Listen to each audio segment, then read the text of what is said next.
Now, there's a big thing that I haven't really mentioned is, I said there's different parts. Immune system is one part. I don't just do immune therapy here, and I don't just give people things to help them with the chemo. There's an aspect of natural medicine that touches on a section of oncology that very few medications touch on, and that's, they call it like cancer growth factors and what's called angiogenesis, blood vessel growth in cancer cells. Unfortunately, a cancer cell is an abnormal cell, and it's trying to grow, and it secretes growth factors, all kinds of growth factors, not just one. They often labeled them with a GF at the end, like a VEGF, right, or IGF, or TGF, and they stand for basically growth factors. And they're secreted by cancer cells. They're secreted by immune cells. Some immune cells aren't so good. There are some white blood cells that can feed cancer. They're secreted by platelets, the cells that help your blood clot, and they serve one purpose, and that's to help the cancer grow and spread. So I do a whole host of blood tests to determine which of these growth factors, how many of them are elevated and playing a role in the growth of the cancer. And then I give natural medicines to lower those. What kind of natural medicines do lower them? There's a whole host, and it all depends on which ones are elevated. But one common one that people might have heard of is called VEGF, VEGF. It's a major growth factor for blood vessels and helps cancer cells feed themselves with blood. And there's a product called IP6 that I have seen help that. I started using IP6 because there was an animal study that said that it lowered VEGF, this VEGF growth factor.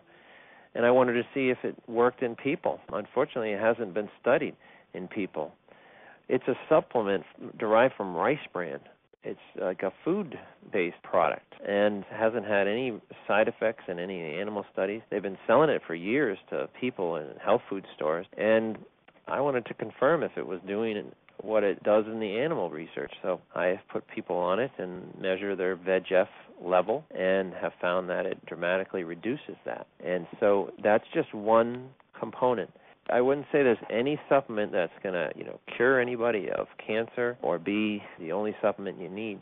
It's a combination of things, and everything changes. Like, for example, I'll use AHCC for natural killer cells if that's low. I'll use something called convolvulus if a lymphocyte count is low. Whatever the immune system test shows, I use a different supplement for that. Retest and correct that. If some of these growth factors come back elevated, I'll put them on IP6 or certain enzymes. There are various enzymes that can lower growth factors. And then I'll retest and make sure everything's gone down. And depending upon the type of cancer and the aggressiveness of the cancer, I'll repeat these blood tests maybe every few months, a couple times a year, depending upon the likelihood of this cancer coming back, or if it's already there, if it's not improving, and make sure that the protocol is still having an effect and lowering the growth factors, helping the immune system. I, in essence, are trying to stay ahead of the cancer so it doesn't become resistant. I am going to imagine that these tests are not covered by insurance, or am I wrong?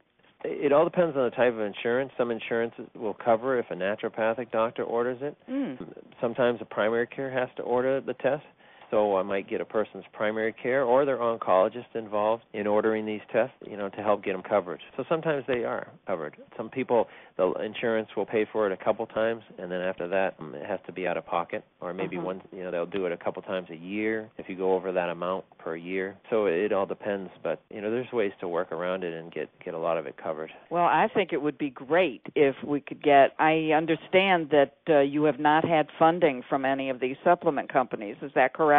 No funding, not in the research I've done, or I love to see if anybody's listening that wants to donate. I love to create some kind of funding for natural medicine for basically cancer-related uses to help people that are more financially strapped that want to use natural medicines that can. This fund is specifically for people interested in that.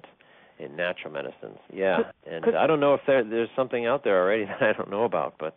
Well, the thing is that a lot of these supplements, as you pointed out when we were talking before we were recording this, but a lot of these supplements are very expensive, And you sure would like to not have worries about money be a factor. Yes.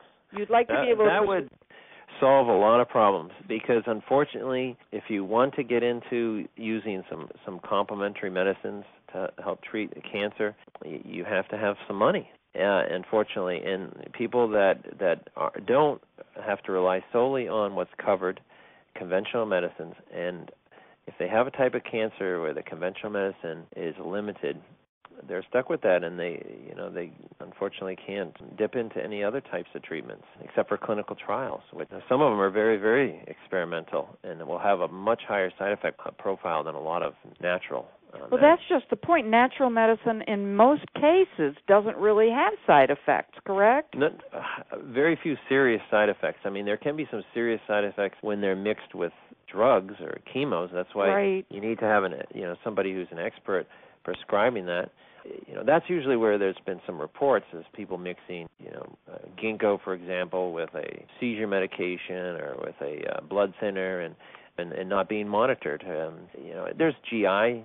Some people have stomach upsets or rashes and things, but very little information on any serious side effects from taking natural medicines, especially if they're prescribed, compared to the huge laundry list of side effects with most drugs. Well, we've got to get somebody to start donating money, so that, as we were just talking about, so that the patients can afford to do this and start having these terrific outcomes like you're having. I look at it too. Yes, the lab tests are expensive, but there's plenty of situations where people want to take something, and they might take 4 or 5 products, and they're taking these, and they're in remission, but they know that they were told they have a high chance of getting a reoccurrence, and they're in remission, and they're just staying on these supplements, and they're spending hundreds of dollars on the supplements every month, and have no idea if they're really doing anything, because they could be staying in remission on their own. Just there happen to be that 60% that doesn't come back in. If you really want to identify if these supplements that you're taking are having an effect in your body, doing the lab tests, baseline and repeat just two times, can make you feel better that this is a good regimen. And that's what I do with a lot of my patients. I have lots of women with breast cancer that are in remission, that had some positive lymph nodes or a high-grade breast cancer or something, and we do a whole battery of tests. Only a few come back abnormal, maybe a few immune tests, maybe natural killer cells low or something like that.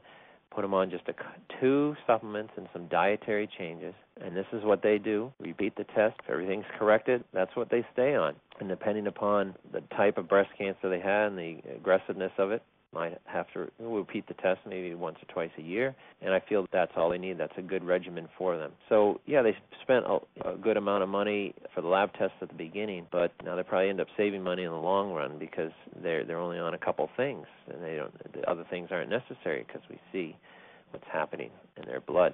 And then if they get insurance coverage for the labs, which a lot of people do, then that's not even an issue.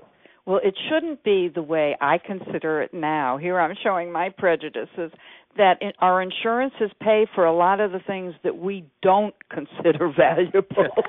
Exactly, I know. But if I pay hundreds and hundreds of dollars a month, and I don't even see a doctor, and the only one, I go to a chiropractor, and I have to pay big copay for that. So, an acupuncture, it's not even covered. No. It's just partially covered. No, they're not going to cover that. And if they do, they're going to cover it on the Western model, one treatment, Exactly, yeah.